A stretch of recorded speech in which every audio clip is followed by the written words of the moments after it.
Hi guys, magandang araw po sa inyo. At ako po pala si Teddy Forlanda, isang licensed real estate broker. Magbibigay po ako ng update sa inyo regarding sa mga ginagawa ko araw-araw. Ngayon po ay araw ng Martes, September 17, 2024. Kahapon, gumawa ako ng mga documentation at ngayong araw naman na ito ay may appointment ako mamayang hapon. May ipapakita akong property, vacant lot dito lang sa may San Jose del Monte, Bulacan. So hapon po yun, mga around 3 p.m. At yung client ay imimit ko dun din mismo sa site. At kung kayo po ay sumusubaybay sa aking vlog, ay kung naalala po ninyo, nung nakaraang Sabado, ng umaga, nung ako ay nag-tripping dun sa bahay na pinakita ko sa aking client at nagustuhan niya. Sila ay sasali sa bidding. At ako naman po ang magre-representa sa kanila sapagkat yung babae ay buntis at kabuwanan na po niya ngayon, at ang sabi ng kanyang doktor ay kailangan niya na mag-bed rest at hindi na bawal na sa kanya na mag-travel. Kanya ang inyong lingkod ay pinagkatiwalaan para mag-bid on their behalf. Dahil yung kanya namang husband ay may pasok din. May trabaho, pumapasok. Kunya hindi rin pwede. Kaya ako po ang magre-representa sa kanila. At hopefully, God willing, sa September 24, manalo sila dun sa bidding. Tinatanong nga nila sa akin kung ilan ang mga sasali dun sa bidding at kung magkano yung mga offered price ng mga sasali. Pero unfortunately, hindi po yan binibigay ng company dahil very confidential yan eh. Hindi nila pwede sabihin kung sino yung mga magiging kalaban mo at kung magkano yung offer ng mga makakalaban mo. Malalaman mo na lang yan pag sa actual bidding na mismo. Doon mo makikita kung sino yung mga kasali. At siyempre, pataasan po yan ng presyo. At kung sino yung pinakamataas na presyo, ay siyempre, siya yung mananalo. Kaya yung client ko ay tatanungin ko din sila kung magkano yung kanilang ceiling price. Dahil ang offer nila ay minimum bid price yung kanilang offer. At alam naman natin yung minimum, maswerte ka kung wala kang kalaban sa bidding. Di po ba? Kung ikaw lang mag-isa ang nag-offer at walang ibang kalaban, pag-aaralan ng bangko yun. Depende kasi sa offer mo yan siyempre. Kasi bangko pa rin ang nag-approve management, yung top management ng bangko. Pag na-approve yung offer mo, kahit minimum yan, tapos maganda naman yung terms mo, tapos kung cash naman, di ba, o kaya may malaki kang ida-down, consider po yan ng bangko. Ang mga bangko naman madali namang kausap pagdating sa mga ganyang mga bidding, lalo kung talaga naman yung mga properties nila ay napakadami at kailangan nilang ma-dispose agad. Kaya kahit minimum ang offer at wala namang kalaban, tapos ang offer mo naman ay maganda naman, tatanggapin ng bangko yan. So sana ganon. Pero kung may kalaban, sigurado na tataas yan yung presyo ng property. Dahil siyempre, bidding war yan pataasan ng presyo yan. At kung sino yung pinakamataas na presyo, sa kanya ibibigay yung property. At yun ang update sa aking trabaho. At ngayon namang umaga, grind ulit ako sapagkat ako nga yung in-appoint ng aking client na mag-bid.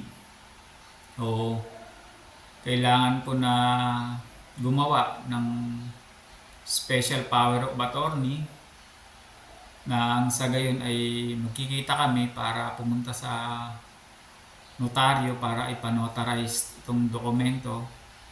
Kasi ito yung ipipresenta ko doon sa bidding, sa araw mismo ng bidding, yung special power of attorney. Dahil nga ako yung i-appoint ng aking kliyente. At sa hapon, tripping naman ang gagawin ko. At pagkatapos po nun, balik uli sa bahay at grind ulit. Grind hanggang alas 9 ng gabi. Ayun, magpo-post ng ads, maghanap ng mga panibagong mga listings, possible listings na maaari na ibenta. At share ko na rin pala sa inyo, may client po pala ako na gusto mag-verify ng mga documents at gusto niya dito sa bahay ko kami magkita. Wala namang problema. Mas maganda nga yun para makita niya yung bahay ko. Mamit niya ako personally kasi gusto niya i-send ko sa kanya via messenger. Hindi pa kami nagkikita. Pero yung property, tiningnan niya at kabisado niya yung property, hindi ko siya tinraping eh. Siya mismo nagpunta doon sa property. Dahil taga doon siya sa subdivision, binigay ko lang sa kanya yung detalye ng property, pati sa Google Map, sinend ko sa kanya, pinin ko dun sa Google Map yung property at kabisado niya dahil taga doon nga siya sa subdivision na yun. At ngayon ay humihingi siya ng mga dokumento. Sabi niya siya ay nag-iingat, ayaw niya muna mag-offer. Gusto niya bigyan ko siya agad-agad na hindi kami nag-meet. Ang sabi ko naman sa kanya, ako rin po ay nag-iingat. Pagka may mga experiences tayo na ganyan, na-out tayo bigla dun sa transaction. Dahil hindi naman natin talaga na-meet yung tao, wala namang pinirmahan na dokumento. Di po ba? Ang nangyari pa, umabot pa sa dimandahan. Ayaw natin yan kasi alam naman natin dito sa atin sa Pilipinas napakatagal yung ganyang mga naghahabol-habol ka sa mga kaso-kaso na yan. At matagal yan tsaka magastos. Kaya hanggat maaari, lahat ng mga ginagawa natin ay nakadokumento.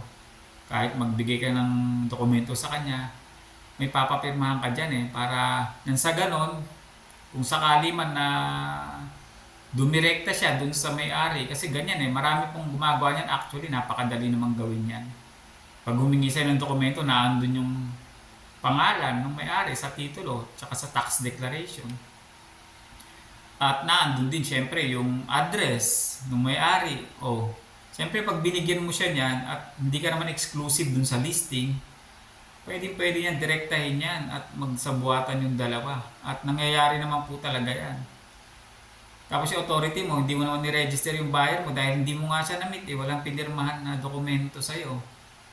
Kaya kailangan i-meet mo. Hindi yung bigay ka ng bigay ng dokumento, wala kang pinapipirmahan sa kanya.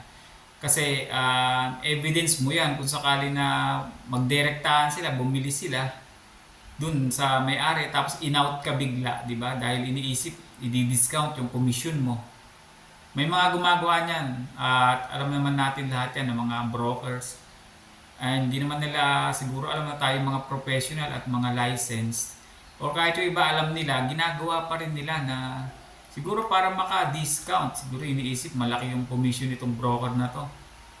Hihingin ko na lang yung discount para kami na lang mag-usap direkta ng may-ari. Para yung discount, makuha nila. Siyempre, matalino sila. Matalino rin tayo dapat. Kaya dapat lahat ng ginagawa natin ay dokumentado. Para na sa gayon, hindi tayo nagogoyong. Marami kasi yung mga ganyan nagogoyong. Bigay ng dokumento, tapos nagugulat na lang pag-update sa may-ari yung property. Nabenta na. Tapos tatanungin mo sino nakabili, ayaw sabihin sa'yo. Magugulat ka, tinatayuan na ng bahay yung bakanting lote na pinabenta sa'yo. Yung pala nagsabuatan yung dalawa, yung buyer at yung seller. Kaya dapat kung yung buyer nag-iingat, tayo rin, di po ba, mag-iingat. Kasi minsan ganyan yung sinasabi nila eh. Ginagawa lang nilang excuse yan eh. Nag-iingat lang ako pero ayaw niya makipag-meet sa'yo. Yung pala, hihingin yung dokumento at didirekta dun sa seller. Hindi naman natin po nilalahat yung mga ganyan dahil ako may mga client din na talagang sadyang mabait naman. Actually, may share ko na lang din po sa inyo sa Cubao, may property dyan na pinabebenta sa akin ng isang Chinese na client ko. Ngayon, ang buyer ay tinripping ko. Mangyari itong buyer na ito, hindi naman siya nagpakilala na siya ay isang abogado. So, tiningnan niya yung property at nagustuhan. Ngayon, ang ginawa nitong abogado na to, tiningnan namin ng umaga yung property. Pagdating ng hapon, binalikan yung property. Pero hindi niya sinabi sa akin nung buyer na bumalik siya nung hapon. Ang nagsabi po sa akin yung client ko na nagpapabenta. Sabi niya, Teddy, yung client mo, si Mr. ganito, ganyan. Attorney pala yon, sabi niya. Hindi ko alam. Hindi ko alam na attorney yan. Hindi ko siya natanong, tsaka wala mo siya nakikwento, basta nagpakilala lang siya sa pangalan. Hindi mo alam kasi nagkakwentuhan kami, sabi niya. Attorney daw siya. Yun nga, dumidirekta sa akin, sabi niya. I-discount na lang daw yung commission mo. Natawa naman ako, dahil kaibigan ko yung Chinese eh. Kasi maganda rin yung kaibigan mo mismo yung seller at kinakaibigan mo. At yung Chinese na yun malapit na din sa akin dahil madalas pag nagagawi ako ng Cubao nagte-text ako sa kanya or tumatawag, pinapupunta niya ako dun sa bahay niya. Nagkakausap kami, nagkakakwentuhan kami. So naging magkaibigan kami nung Chinese na yun, na client ko na napakabait. Madaling salita, nag-transact sila direkta. At sabi sa akin ng client, Ted, punta dito sa bahay, kunin mo yung cheque mo. O di ba? Sarap sa pakiramdam. Pagka ganun, alam mo yun, nagsara sila hindi ka na na-involve. Tumanggap ka na lang ng cheque na commission mo. Ayun, medyo malaki po yun na commission. Yung natanggap ko doon. Hindi naman siya 1 milyon pero malapit na sa ganung paan. Alam niyo, hindi naman po ako pwede mag-disclose dito kasi medyo confidential na yung mga pagkaganong mga yung mga transaction. Tsaka hindi naman na kailangan malaman pa kung magkano eksaktong tinanggap. Basta malaking pera yon. So tuwan-tuwa ako na yun. Kaya maganda yung mga kliyente natin, kinakaibigan natin yan Kasi, dahil yung mga seller kasi meron talagang mga ilang buyer ng mga salbahe na gusto i-out of the picture yung broker. Hindi nila alam, mga license tayo Siguro yung mga iba dyan na, kasi marami rin naman yung mga kolorum na sinasabi, hindi naman licensed. Kaya nga yung batas natin dyan parang wala ring ngipin, parang wala ring silbi kasi sa kabila ng batas na yan, ng Resalo, mas marami pa yata yung mga nag-aahente, tapos yung mga nagpapanggap dyan ng broker na sinasabi, hindi naman licensed. Wala po kasi pinagkaiba yan sa doktor, di ba? Pwede ka ba naman maggamot na hindi ka naman licensed, di ba? Na doktor, mag-o-opera ka, papayag ka ba na o-operahan ka ng isang tao na hindi lisensyadong doktor? Ganun din po yun sa real estate. Kaya nga may batas, di po ba? Isa pa, teacher. Ang teacher po ba, pwede na siya ay magturo na wala naman siyang lisensya. So parang ganun yan Kaya yung mga nagpa-practice, ang advice ko sa inyo ay wala naman pong mawawala sa inyo Mas maganda nga yung mag-join kayo sa amin. Kung kayo ay graduate naman ng college, di po ba? Pwede naman kayo magpa-under sa broker as salesperson, di po ba? Para maging legal yung mga ginagawa ninyo. Kasi kaya ginawa yung batas na yan para sa tax purposes din ng government collection. Kasi siyempre kami mga licensed broker nagre-remit kami sa BIR. Meron kaming official receipt na ibinibigay. Pag halimbawa kami nakabenta sa individual, nag-i-issue kami ng official receipt sa kanila. Bilang katunayan na kami tumanggap ng commission. Tapos nire-remit namin yung kailangan namin bayaran sa BIR. Yung mga kolorum kasi, hindi sila gumagawa ng ganyan. Wala sila ng mga yun eh. At ang isa pa dyan, syempre, hindi rin kami sa mga kolorum ng mga agents o broker na nagpapanggap. Hindi nila alam yung batas. Syempre, pag nahuli sila, may kulong po yan. Alam ko, di ako nagkakamali, 250,000 ang penalty. 250,000 pesos plus ang kulong ay 2 years. Mga ganon na. Hindi ko lang masigurado dahil hindi ko na na-review yung batas na yan eh. Pero ayon sa nabasa ko nitong mga nakaraan ng na-review ko kasi hindi ko alam din kung na-revise na yan eh dahil hindi pa ako nagtitake ng CPD dahil ang license ko mag-expire sa December pa. So magre-renew ako, doon pa lang ako mag-CPD ulit.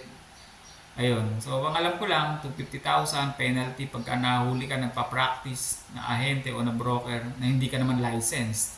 Plus, kulong na 2 taon. So, yan guys. At sa advice ko rin sa mga seller dyan, mag-iingat na lang din po kayo. Siguro ang unang-una ninyong hahanapin sa isang tao na nag-o-offer na ibibenta ang property nyo, inaalok kayo na yung kanilang services na ibibenta yung property. Unang-una nyo pong hahanapin dapat yung kanilang license ID. Kung salesperson, may ID rin po yan na ini-issue ng Professional Regulation Commission na siya nagre-regulate dun sa mga ahente, brokers, real estate consultant, real estate appraisers. So yan guys, medyo mahaba yung video ko, napahaba na. Hanggang dyan na lang muna at ako yung mag-grind na ulit. At maraming salamat po sa inyong panonood. At kung bago ka sa aking channel ay pwede pong humingi ng pabor sa iyo na baka pwede na i-consider mo mag-subscribe para laging updated sa aking mga video. Maraming salamat po. Hanggang sa muli.